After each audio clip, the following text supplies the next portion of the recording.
চাঁদপুরের মতলব উত্তর উপজেলায় তারেক রহমান ঘোষিত ৩১ দফা বাস্তবায়নের দাবিতে অনুষ্ঠিত উঠান বৈঠকে বক্তব্য রাখেন বিএনপির জাতীয় নির্বাহী কমিটির সদস্য ড মোহাম্মদ জালালউদ্দিন। তিনি বলেন, এই কর্মসূচি বাস্তবায়িত হলে দেশের সুশাসন ও জনগণের অধিকার প্রতিষ্ঠিত হবে। শামীম মিয়াজের প্রতিবেদনে থাকছে বিস্তারিত।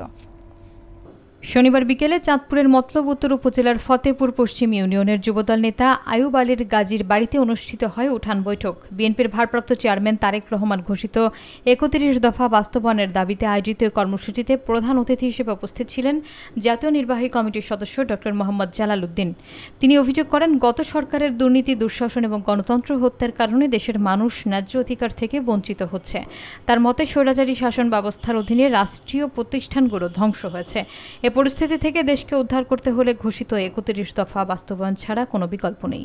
কর্মসূচিতে মতলব উত্তর উপজেলা ছাত্রদলের আহ্বায়ক নুরুল হুদা ফয়েজি এবং ইউনিয়ন যুবদলের সাধারণ সম্পাদক ইলিয়াস আলীর সঞ্চালনায় বক্তব্য রাখেন উপজেলা বিএনপির সাবেক সাধারণ সম্পাদক আলমগীর সরকার, সহসভাপতি এস.এম. জাহাঙ্গীর আলম প্রধান, গণিতা ফাদার, সাংগঠনিক সম্পাদক তোফায়েল পাটোয়ারি এবং যুবদলের নেতৃবৃন্দ। এই ৩১ দফা কর্মসূচি নিয়ে বাড়িতে বাড়িতে যাইতে হবে, ঘরে ঘরে যাইতে হবে, জনে জনে যাইতে হবে। সুতরাং সে কারণে ওনার পরামর্শ, ওনার নির্দেশনায় এই কর্মসূচি নিয়ে আমরা মতলব থানার সকল বাড়িতে বাড়িতে যাচ্ছি। তাই অংশ হিসাবে আজকে আমরা এই নবরকান্দিতে এসেছি।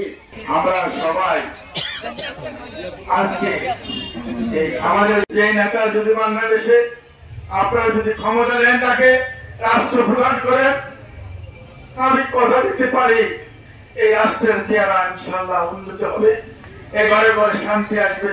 যত 18 বছর আমরা যেভাবে আমরা জর্জরিত, বিএনপির বিশিষ্ট নেতা কর্মীরা যেভাবে অন্যায়, অত্যাচার, জেলে জর্জরিত, সেটা আমরা ভুলি নাই, ভুলার মতো নয়।